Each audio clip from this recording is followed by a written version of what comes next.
Vocês já assistiram aquele seriado que a mulher diz assim: meu marido tem 2 empregos? Pois é, hoje eu vou falar de uma mulher na Bíblia que ela diria: meu marido é amigo de Deus. Boa tarde, paz seja convosco. Nós já lemos a Bíblia toda, de Gênesis a Apocalipse, e agora estamos na galeria dos heróis da fé. E o tema de hoje é Sara, uma princesa com 90 anos. Temos muitas lições a aprender com Sara. Não saia daí.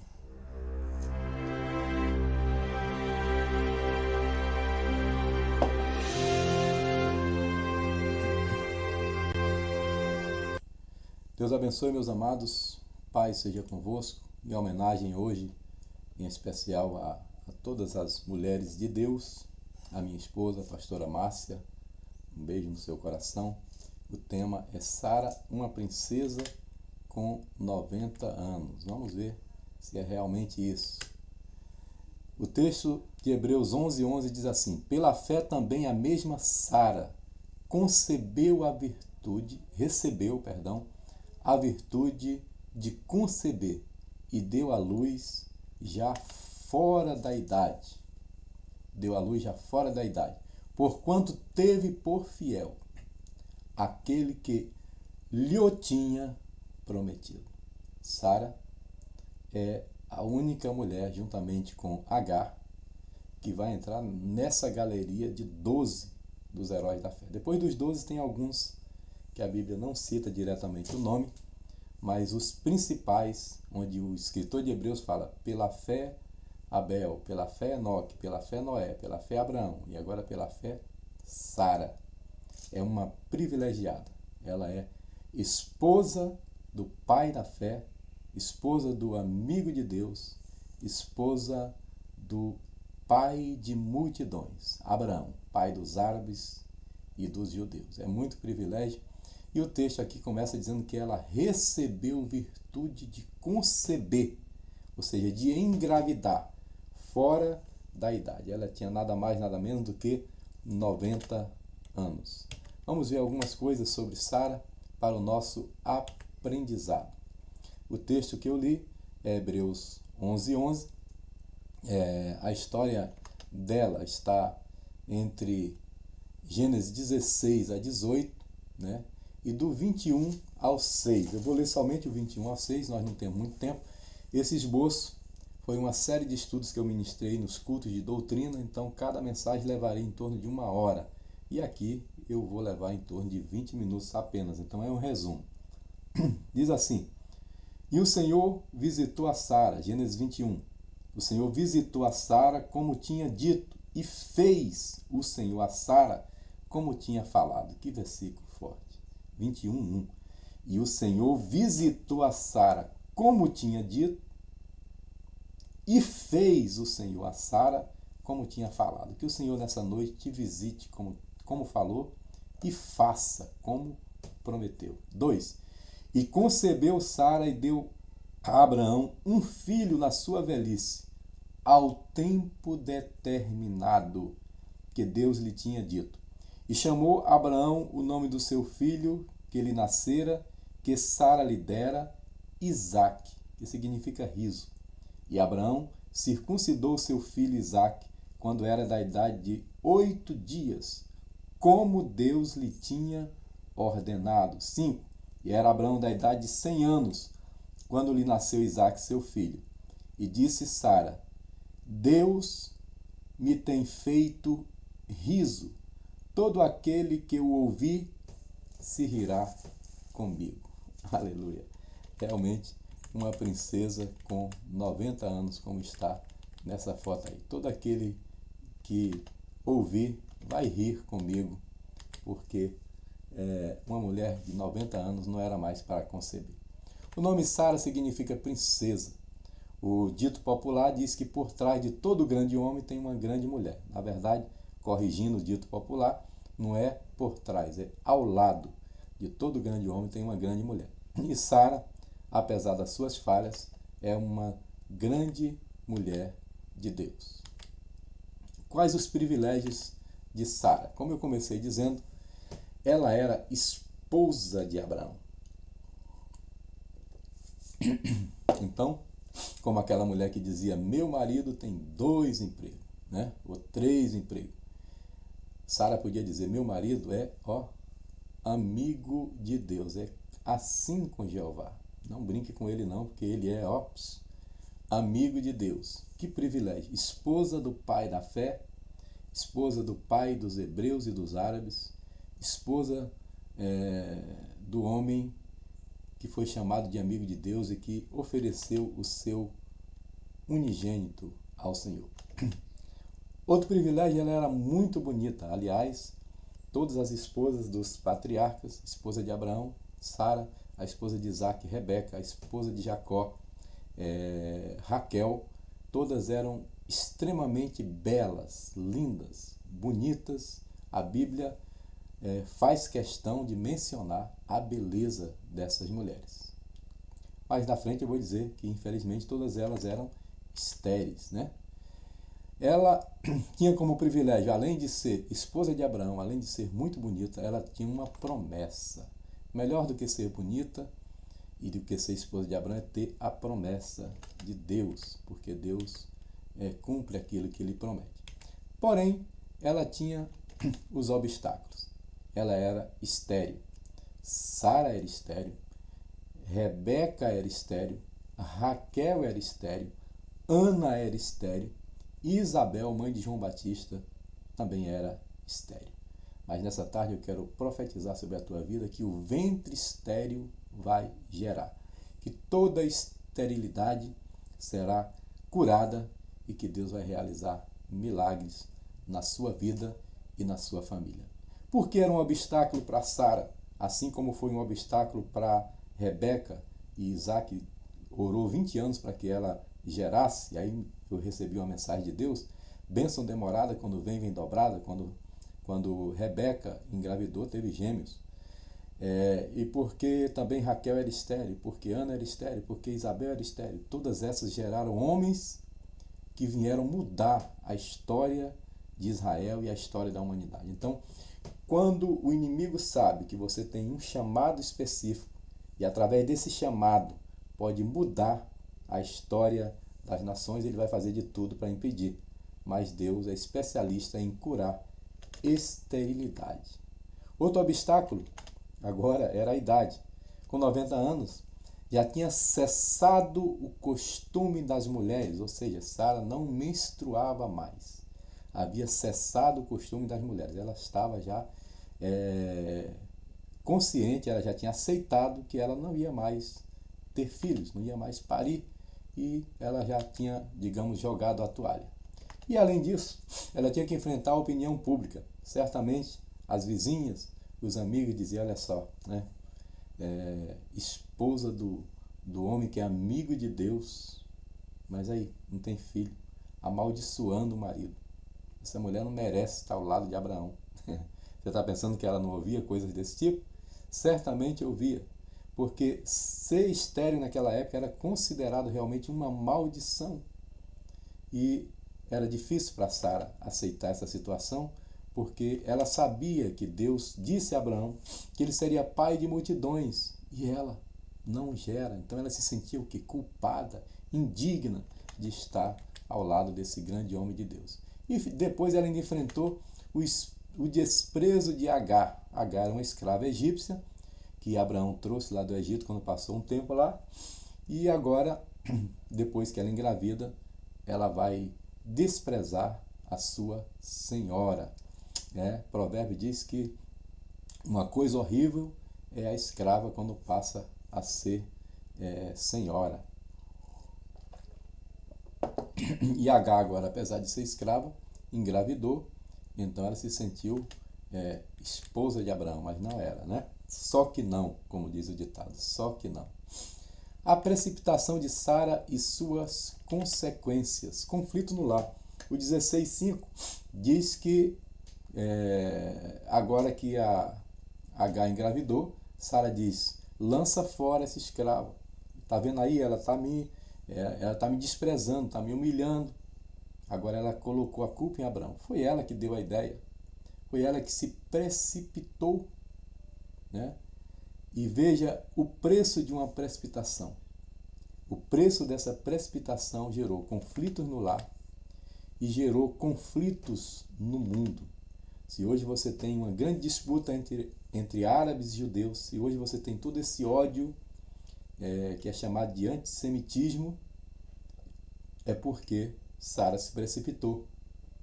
Não se precipite na tomada de decisões, não se precipite como Sara. Ela se precipitou e, vendo que não engravidava mais, ela cedeu à escrava e disse: tenha filhos com ela. Mas não foi uma boa ideia, foi uma péssima ideia, né? Isso gerou conflitos no lar e conflitos no mundo, nas nações. Tudo hoje no mundo, direto e indiretamente, está girando em torno desse conflito árabes e judeus. Nós temos hoje, dia 30 de agosto de 2024, muitas fragatas, porta-aviões americanos no Oriente Médio, no Mar Mediterrâneo, por causa desse conflito. Aqui começa a origem dos árabes, que vai ser potencializada quando Esaú, que perde a bênção para o seu irmão, se casa também com uma filha de Ismael, e desses dois vão surgir todas as nações árabes. Bem, fazendo aqui uma comparação com Agar e Sara. Agar, a sua fuga, a sua imigração, isso está num texto muito lindo, uma palavra alegórica, é uma alegoria. Uma das alegorias mais lindas da Bíblia é Paulo falando de Agar e Sara. Então, nesse texto de Gálatas 21-31, Paulo fala que Agar era escrava, Sara era livre. Agar representa o concerto antigo, Sara representa a nova aliança. Apesar dela ser mulher de Abraão, ela representa a nova aliança. Até ontem nós citamos que Melquisedeque recebeu o dízimo de Abraão e Levi estava nos lombos de Abraão, ou seja, ele ainda ia nascer daqui a 400 anos, mas estava dando dízimos a Melquisedeque através de Abraão. E filhos da carne, né? Agar representa os filhos da carne, né? Mas Sara representa os filhos da promessa. Aleluia. O tempo determinado por Deus. Aqui eu vou passar rápido porque são muitos textos e eu não vou ler todos, mas o tempo determinado por Deus é um tempo de perfeição. Eu estou aqui em casa, se eu lembrasse, eu tinha tirado uma foto para botar aqui no slide. Eu tenho um ipê roxo que eu plantei há muitos anos, tem mais de 10 anos, e ele já floresceu algumas vezes. Ele floresce sempre nessa época de agosto e chegando próximo à primavera. E o texto que Deus faz a promessa para Sara, lá em Gênesis 18, quando Deus aparece a Abraão com aqueles 2 varões, eram 3 varões, né? Algumas Bíblias colocam no título 3 anjos, eu risco o título, porque o título não é Bíblia, Bíblia é o texto, e o texto fala 3 varões. Algumas Bíblias mais modernas, corrigidas, colocam o Senhor e 2 anjos aparecem a Abraão. São 3 varões. E ali, quando o Senhor promete a Sara que ela vai ter um filho, ele diz assim: no tempo determinado tornarei a ti. Na tradução NVI, Nova Versão Internacional, diz: na primavera tornarei a ti. Primavera é o tempo das flores e dos frutos. Esse ipê roxo floresce sempre na primavera. Então, que a primavera de Deus possa chegar para você nesse dia, nessa tarde, em nome de Jesus, porque a primavera é o tempo do cumprimento das promessas de Deus. Gênesis 17:1, Deus diz: Abraão, anda na minha presença e ser perfeito. Esse versículo significa: ande na minha presença e, consequentemente, você vai chegar à perfeição. João 17:23, Jesus diz: eu oro para que eles sejam perfeitos em unidade. Efésios 4:13 diz que os ministérios, apóstolo, profeta, evangelista, pastor e mestre, são para o aperfeiçoamento da igreja. Aleluia. Hebreus 5:14 diz que Jesus era o sumo sacerdote perfeito. O tempo determinado é o tempo perfeito de Deus, tempo de perfeição para recebermos as bênçãos do Senhor. É tempo de mudanças. Sara era contenciosa, ela estava arrumando confusão, ela deu a escrava para Abraão e agora que a escrava engravidou, ela estava reclamando. Então, é o tempo do cumprimento das promessas, o tempo determinado é o tempo de deixar de ser contencioso e passar a agir como príncipe, como princesa do Senhor. Agora a contenciosa era a princesa de Abraão e princesa das nações. Tempo de obediência. Nós vamos ver aqui então em Gênesis 17, 10 e 23. Eu estou com a Bíblia aberta aqui, vou ler esse versículo. Gênesis 17, versículo 10 diz assim: este é o meu concerto que guardareis entre mim e vós e a tua semente depois de ti, que todo macho será circuncidado ao Senhor. Então, no 23 ele vai cumprir essa promessa. Então tomou Abraão seu filho Ismael e todos os nascidos em sua casa e todos os comprados por dinheiro e todo macho e todos os homens da casa de Abraão circuncidou a carne do seu prepúcio naquele mesmo dia, como Deus havia falado com ele, como Deus falara com ele. A Bíblia diz em 1 Pedro 3,6 que Sara chamava Abraão de Senhor. Então aqui nós estamos falando de tempo de obediência. Abraão não recebeu o milagre, a promessa. Sara não deixou de ser estéril enquanto ele não praticou a circuncisão. Depois da circuncisão, que está no 17, logo no 18 de Gênesis, aqueles 3 varões aparecem a Abraão, ele vai fazer a promessa e um ano depois ele está dando à luz a Isaac. Então o tempo determinado depende da nossa obediência. Tempo de visita de Deus, 18:14, que privilégio, hein? Que privilégio de Abraão. No 18:14 diz assim a palavra do Senhor: haveria coisa alguma difícil ao Senhor? Ao tempo determinado tornarei a ti, e por esse tempo da vida Sara terá um filho. Esse é o versículo que eu falei. Tempo determinado é primavera. Na primavera tornarei a ti, e nesse tempo determinado da primavera Sara terá um filho. Que chegue a primavera de Deus para a minha vida e para a tua vida, para o nosso ministério, que o Senhor venha cumprir as suas promessas, que a primavera chegue trazendo cumprimento das promessas de Deus, flores e frutos para a glória do seu nome. Tempo de riso. Deus disse que o menino se chamaria Riso. Por quê? Porque lá em Gênesis 18 ela riu. E quando ela riu, Deus disse: você está rindo? Então o nome do filho vai ser Riso. E quando o menino nasceu, Abraão teve que colocar o nome de Riso. Isaac quer dizer riso. Que o Senhor nos conceda que nasça o nosso filho da promessa, nosso Isaac, o nosso riso. O tempo de nós nos alegrarmos por receber as promessas de Deus. Tempo de receber poder para conceber a bênção. Aleluia. Ela recebeu poder para conceber, Hebreus 11:11, que nós possamos hoje, se você não está grávido de Deus, grávida de Deus, que você se ache grávido e grávida de Deus com a bênção do Senhor, com o projeto que Deus colocou em nosso coração, nosso Isaac, que nós venhamos conceber e depois que engravida, já era. Com 9 meses nasce, não tem mais volta. Assim é a promessa de Deus na nossa vida. Receba a gravidez do Espírito Santo, como Maria. Aleluia. O que está gerado em ti é do Espírito Santo. Que o Senhor nos engravide com o seu Espírito, com aquilo que Ele tem projetado para nós. E uma vez que nós venhamos conceber, daqui a 9 meses, no tempo determinado, no tempo certo, nós pegaremos o filho no colo, o filho da promessa. Aleluia. Então, quando Isaac nasce, a ordem é lançando fora a escrava. Paulo é claro. Paulo diz: lança fora a escrava e seu filho. Ou seja, acabou o tempo de Agar. Né? Acabou, Ismael é filho, tudo bem, vai ter uma promessa. Mas a promessa de Deus é tão forte que lá em Hebreus chama Isaac de unigênito e não primogênito. Que teoricamente o primogênito seria Ismael. Humanamente o primogênito é Israel, mas espiritualmente o primogênito e unigênito é Isaac, porque ele é filho de Sara, filho da promessa, filho de Abraão com aquela que Deus separou para ele. Isaías 54 diz: alegra-te, ó estéril, e tu que não deste à luz, porque mais são os filhos da estéril do que os filhos da que tem marido, diz o Senhor.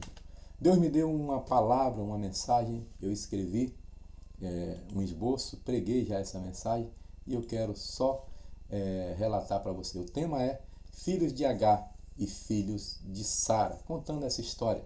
Quais são os antecedentes dos filhos de Agar e os filhos de Sara? Os filhos da mulher e os filhos da serpente, de Gênesis 3,15. Os filhos de Deus e os filhos dos homens, lá da queda, em Gênesis 6,1.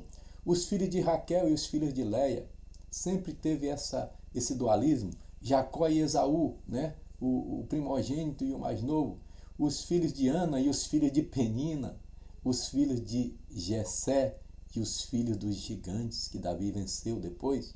Quando nascem os filhos de Agar? Quando é que eles chegam? Quando Abraão esquece de erigir um altar ao Senhor. Abraão erigiu o altar, e eu falei isso ontem, em todo lugar que ele chegou. No Egito ele não erigiu o altar, foi lá que ele caiu. Onde nós não levantamos o altar, lá é o lugar da nossa queda. Quando nascem os filhos de Agar? Quando Sara não gera. Se você tem chamada, se você é obreiro fiel, se você sabe que Deus te chamou para algo e não está gerando, aí entra Agar e gera a fake news, gera o filho pirata, digamos assim, gera algo que vai trazer problema, mas que não é o projeto original de Deus. Quando nascem os filhos de Agar? Quando não consultamos ao Senhor. Seguimos o caminho da facilidade, da comodidade, né? Os atalhos, e aí vem o problema.